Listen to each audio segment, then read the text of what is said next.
السلام علیکم ورحمۃ اللہ وبرکاتہ۔ الحمدللہ کفا وسلام علی عبادہ الذین اصطفیٰ، اما بعد۔ اعوذ باللہ من الشیطان الرجیم، بسم اللہ الرحمن الرحیم۔ ربنا هب لنا من ازواجنا وذریاتنا قرۃ اعین واجعلنا للمتقین اماما۔ رب اشرح لی صدری ویسر لی امری واحلل عقدۃ من لسانی یفقہوا قولی۔ رب زدنی علما، سبحانک لا علم لنا الا ما علمتنا انک انت العلیم الحکیم۔ اللہم صلی علی محمد وعلی آل محمد کما صلیت علی ابراہیم وعلی آل ابراہیم انک حمید مجید۔ اللہم بارک علی محمد وعلی آل محمد کما بارکت علی ابراہیم وعلی آل ابراہیم انک حمید مجید۔ ٹیچرز، پیرنٹس، طلباء، طالبات، گیسٹس، میں نے ایک آیت پڑھی ہے سورہ فرقان، سورہ نمبر 25، آیت نمبر 74۔ ترجمہ یہ ہے، ابھی ہم نے اور آپ نے اولڈ ایج ہوم کا جو دیکھا، تو ایسی اولاد سب کی اولاد ہو، اس کے لیے دعا، بہترین دعا، اے ہمارے رب تو ہماری بیویوں میں سے، ہماری اولاد میں سے ہمارے لیے آنکھوں کی ٹھنڈک بنا اور ہمیں نیک لوگوں کا امام بنا۔ تو یہ دعا بھی کرتے رہیے۔ الحمدللہ ابھی آپ نے دیکھا اپنے IPS کے بچوں کو کہ اتنا اچھا پرفارمنس کر رہے ہیں، تو سب لوگوں کی خواہش ہے کہ ان کے سب بچے ایسے ہوں۔ آخر ان بچوں کو اچھا بنانے میں کن کا ہاتھ ہے؟ کسی اسکول کی ترقی کے لیے 4 طریقے کے لوگ ہونے چاہیے، اور اگر وہ چاروں پلر ملیں گے تبھی کامیابی ملے گی۔ مینجمنٹ، ٹیچرز، پیرنٹس اور اسٹوڈنٹس، یہ چاروں کا ہونا ضروری ہے ایک ساتھ سپورٹ۔ ہماری ٹیچر جو ہیں، چاہے جو بھی ہوں، بڑی محنت کر رہی ہیں تاکہ آپ کے بچے بہت آگے تک جائیں اور آپ کے لیے دنیا اور آخرت میں آنکھوں کی ٹھنڈک بنے۔ ان ٹیچروں کی جو قربانی ہے ہم اور آپ نہیں جانتے۔ 2 لوگ ایسے ہیں وہ وہیں رہ جاتے ہیں، لیکن ان کے سہارے جو چلتے ہیں وہ منزل تک پہنچ جاتے ہیں۔ ایک ٹیچرس ہیں اور دوسرے راستے ہیں۔ آپ نے راستے کو دیکھا ہوگا، راستہ بیچارہ وہیں پڑا ہوا ہے، لیکن اس کے اوپر جو چلتا ہے وہ منزل تک چلا جاتا ہے، اور ٹیچر کے سہارے، ان کے گائیڈنس سے جو لوگ چلتے ہیں وہ آگے نکل جاتے ہیں۔ آپ چاہے ٹیچر لیڈیز ہو، جینٹس ہو، ان سے پوچھئے ان کے خود کے بچے کیسے ہیں۔ ان پر زیادہ وہ محنت نہیں کر رہے ہیں، ان کے پاس ٹائم ہی نہیں ہے۔ وہ آپ کے بچوں پر محنت کر رہے ہیں، آپ کے بچوں کو بنا رہے ہیں، ہیرا بنا رہے ہیں، نگینہ بنا رہے ہیں، دنیا اور آخرت میں آپ کے بچوں کے لیے کوشش کر رہے ہیں۔ تو کیا ہم اور آپ ان کا سپورٹ کر رہے ہیں؟ بیچارے لوگوں کی محنت اگر صرف فیس کے میں رہ جائے کہ فیس کب بھر رہے ہیں، کیا ہو رہا ہے، نہیں ہو رہا ہے، جبکہ دوسری جگہ آپ دیکھیے گا، چاہے ہماری دنیا چلی جائے، آخرت چلی جائے، دنیا ملے نہ ملے، آخرت ملے نہ ملے، لیکن فیس پہلے بھر دیتے ہیں۔ لیکن یہاں کے لیے دن رات محنت ہو رہی ہے۔ دیجئے میرے بھائیوں، بہنوں، میں سب سے گزارش کرتا ہوں کہ آپ تعلیم پر جو خرچ کر رہے ہیں، یہ سب سے بہترین سودا ہے، اس سے اچھا سودا نہیں ہو سکتا۔ اور آپ کو خوش ہونا چاہیے کہ آپ کو ایسے ٹیچر ملے ہیں، ایسا اسکول ملا ہے، ایسے مینجمنٹ ملے ہیں، لیکن اگر وقت اسی میں برباد ہو جائے گا تو پھر پڑھائی کیسے ہوگی؟ الحمدللہ بڑا اچھا لگ رہا ہے، لیکن یہ صرف ایکٹنگ کی حد تک نہیں، بلکہ اسے ہمیں اور آپ کو اپنی زندگی میں لانا بھی ہے، اور اپنے بچوں کے لیے دعا بھی کرنی ہے، کوشش بھی کرنی ہے۔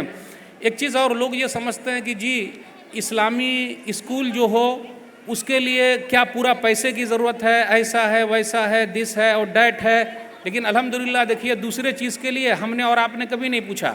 اگر شادی ہال بک کرنا ہو شادی بیاہ کے لیے تو پہلے جمع کر رہے ہیں، وہ تو دینا ہی پڑے گا۔ اگر نہیں دیجیے گا تو ہال کیسے ملے گا آپ کو؟ وہ تو دینا ہی پڑتا ہے۔ اور لوگ شادی بیاہ میں بہت خرچ کر رہے ہیں، اور اپنے والے بھی خرچ کر رہے ہیں۔ ابھی ایک جگہ پہ شادی ہوئی ہے، قاضی صاحب یہاں موجود نہیں ہیں، قاضی صاحب کو ایک شادی میں صرف 11 لاکھ روپیہ قاضیانہ ملا ہے، تو سمجھی جی کو کتنا ملا ہوگا؟ ابھی ایک صاحب نے اپنی بیٹیا کی شادی کی ہے، صرف 16 کروڑ روپیہ خرچ کیا ہے۔ تو سبحان اللہ، ماشاء اللہ، الحمدللہ، ہماری اور آپ کی دولت کہاں دکھ رہی ہے؟ شادی میں۔ کہاں دکھ رہی ہے؟ گھر بنانے میں۔ کہاں دکھ رہی ہے؟ گاڑی خریدنے میں۔ یہ کیوں نہیں دکھ رہی ہے کہ ہم بچوں کے اوپر خرچ کریں، دیں، لائیں، لگائیں، تاکہ اس کا فائدہ دنیا میں بھی ہو اور آخرت میں بھی ہو۔ دنیاوی فائدے ہم اور آپ دیکھ رہے ہیں۔ ابھی دیکھا آپ نے، بار بار فون کیا جا رہا، بیٹا اس لڑکی نے جو پرفارمنس کیا ایکسیلنٹ، ماشاء اللہ، بہت اچھا، لیکن یہ ڈر لگا ہوا ہے کہیں ادھر ادھر اگر تعلیم ہوگی تو کہیں ہمارے بچے ایسے نہ ہو جائیں، اس لیے دعا کرتے رہیے۔ اور ہمیشہ لگے رہیے اور کوشش کرتے رہیے۔ دنیاوی فائدہ آپ کا یہ ہے کہ الحمدللہ بیٹا ادھر آ، بیٹا ادھر آ، بیٹا ادھر آ، ایک مرتبہ میں آنا چاہیے۔ ماں کے پاؤں کے نیچے جنت ہے، باپ جنت کا دروازہ ہے۔ جب یہ ہم اور آپ بتائیں گے تو یہ چیز یہاں بتائی جا رہی، امی آتا ہوں، بیٹا ادھر ہے، آ رہا ہوں، گیم کھیل رہا ہے، ایسا نہیں چلے گا۔ تو یہ بچپن سے اگر بتائیں گے تو بڑا فائدہ۔ پھر اسی طرح جتنا اللہ سے جوڑیں گے اس کا فائدہ۔ تو ہم اور آپ جب اپنے بچوں کو جوڑ رہے ہیں تو دنیاوی فائدے ہمیں اور آپ کو دکھ رہے ہیں۔ دوسرے بچے گالی دے رہے ہیں، ادھر ادھر کر رہے ہیں، لیکن ہمارے بچے الحمدللہ گالی بات کیوں دیں گے؟ تو جب اچھا انسان بنائیں گے تو اس کا فائدہ ہم کو یہاں بھی ملے گا، وہاں بھی ملے گا۔ اچھا یہ کن کے بچے ہیں اتنا اچھا بول رہے ہیں ماشاءاللہ؟ تو ان کا خاندان کیسا ہوگا، وہ لوگ کیسے ہوں گے؟ تو یہ فخر کی بات ہے ماشاءاللہ۔ کل میں نے دیکھا حافظ صاحب یہ لوگ تھے، کتنے حفاظ ہیں۔ جو لوگ حفظ کر لیتے ہیں وہ ہر چیز حفظ کر لیتے ہیں، اور یہ تو بڑا انعام ہے۔ اللہ ہر ایک کو یہ انعام نہیں دیتا۔ جس نے یاد کر لیا کل قیامت کا دن ہوگا۔ مسند احمد کی ایک حدیث ہے، قبر پھٹے گی، سب کی قبر پھٹنے والی ہے۔ انسان نکلیں گے تو سب سے پہلے ایک آدمی تھکے ہارے کی طرح دکھے گا، بہت تھکا ہوا ہے۔ آپ کون ہیں؟ مجھے نہیں معلوم۔ ارے آپ کون ہیں؟ مجھے نہیں معلوم۔ جی نہیں، میں قرآن ہوں، قرآن، میں قرآن ہوں جو آپ نے ہم کو یاد کیا تھا، عمل کیا تھا، رات میں نے آپ کو جگایا تھا، میں وہی قرآن ہوں۔ اچھا آپ قرآن ہیں؟ تو کیا ہوگا؟ آج تو تجارت بہترین تجارت ہوگی۔ کیسی تجارت؟ دنیا میں لوگ پیسہ لگاتے ہیں، بھائی کچھ نہ کچھ آنا چاہیے، اور آپ نے جو اپنے بچوں کے لیے لگایا ہے دین دنیا کے لیے، وہ رزلٹ آپ کو دکھے گا۔ میں قرآن ہوں، تو آپ قرآن کیا کریں گے ہمارے لیے؟ میں اس لیے ہوں کہ آج اللہ سے سفارش کروں گا۔ میں آپ سے پوچھنا چاہتا ہوں، قرآن سفارش کرے ہم جیسے گناہگاروں کے لیے تو اللہ قبول کریں گے کہ نہیں؟ اللہ قبول کریں گے؟ بالکل کریں گے۔ میں سفارش کرنے والا ہوں۔ اب قرآن نے سفارش کر دی، یہ پڑھتا تھا، عمل کرتا تھا، تو ماشاءاللہ سب بچوں کے لیے ہے کہ وہ حافظ قرآن بنے۔ جتنا پڑھیں گے فائدہ، بچیوں کے لیے حافظ قرآن بنے، اس کا بڑا فائدہ۔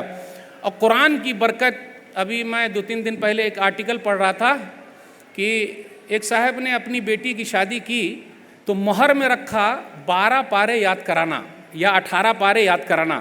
بولے میری بیٹیا 12 پارے کی حافظہ ہے یا 18 پارے کی حافظہ ہے، اور آپ نے اتنا یاد کرا دینا، یہی مہر ہے۔ انہوں نے یاد کرا دیا۔ جب یاد کرا دیا داماد نے تو وہ بھی حافظہ ہو گئے، دونوں حافظ قرآن۔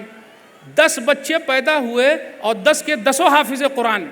تو اپنی بیٹیا سے میں کہنا چاہتا ہوں، یہاں کی جو ہیں کہ 10 پیدا ہوئے، 10 کے 10 حافظ قرآن۔ کس نے بنایا؟ ابا نے نہیں بنایا، امی نے 10 بچوں کو حافظ قرآن بنا دیا۔ وہ کیسا مہر تھا، صرف 12 پارے یا 18 پارے والا، کہ 10 بچے پیدا ہوئے اور 10 کے 10 حافظ قرآن۔ پڑوسی ملک کے قاضی صاحب ہیں، بخاری شریف کے شرح کرنے والے ہیں، میں نام نہیں لینا چاہتا، وہ آپ لوگ جان جائیں گے، لیکن وہ بیچاری دنیا سے چلی گئی۔ 10 بچوں کو حافظ قرآن بنایا، پہلے گزر گئی۔ مفتی صاحب آج بھی زندہ ہیں، تو ان سے رپورٹر نے کہا کہ مفتی صاحب آپ شادی کر لیجئے۔ بولے ویسی والی کہاں ملے گی مجھے، کیسی والی؟ جس کا مہر 12 پارے قرآن تھا، اس نے کبھی 30 سال کی زندگی میں مجھ سے یہ نہیں کہا کہ مجھے یہ کپڑا چاہیے، وہ کپڑا چاہیے، کبھی نہیں کہا۔ اب ایسی کہاں ملے گی اللہ والی؟ نمبر 3، میں نے ایک کتاب چھاپا تو اپنی بیوی سے کہا کہ مجھے زیور دے دیجئے، میں کتاب چھاپ لیتا ہوں۔ آج کل ہمارے گھرانے میں کیا ہے کہ زیور کہاں رکھتے ہیں؟ اپنے ابو امی کے یہاں، کہیں یہ مانگ نہ لے۔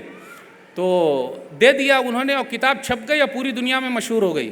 جب مشہور ہو گئی تو میں کہا کہ پیسہ آپ لے لیجئے، زیور پھر بنا لیجئے۔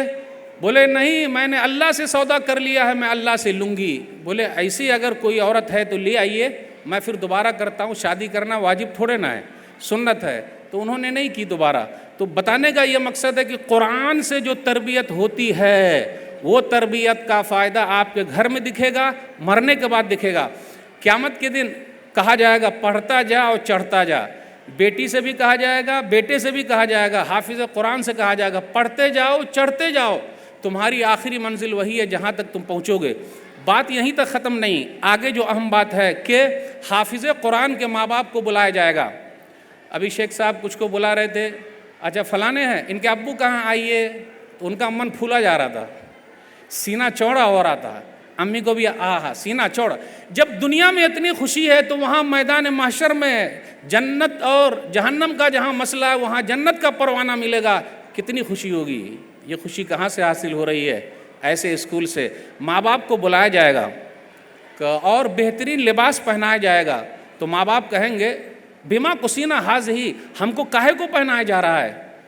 تو فرمایا جائے گا بِأَخْذِ وَلَدِكُمَا الْقُرْآنَ، کیونکہ تم دونوں کے بچے حافظ قرآن ہیں، اس لیے تمہیں یہ انعام مل رہا ہے۔ میرے بھائیو، یہ انعام ہم سب کو لینا ہے کہ نہیں لینا ہے؟ انشاءاللہ تو بولیے، انشاءاللہ لینا ہے۔ باتیں بہت ساری آپ سے کرنی تھی، تو آپ اپنے اسکول کا خیال رکھیے، یہ اسکول آپ کا ہے۔ اگر آپ نہیں خیال رکھیں گے تو رکھے گا کون؟ جس طرح اپنے گھر کا آپ کو خیال ہے اسی طرح اسکول کا بھی خیال ہے۔ سب لوگ مل کے کوشش کریں گے تو انشاءاللہ منزل تک پہنچنے میں آسانی ہوگی۔ میں آپ تمام لوگوں کے شکریہ کے ساتھ رخصت ہوتا ہوں، انشاءاللہ پھر ملیں گے۔ والسلام علیکم ورحمۃ اللہ وبرکاتہ۔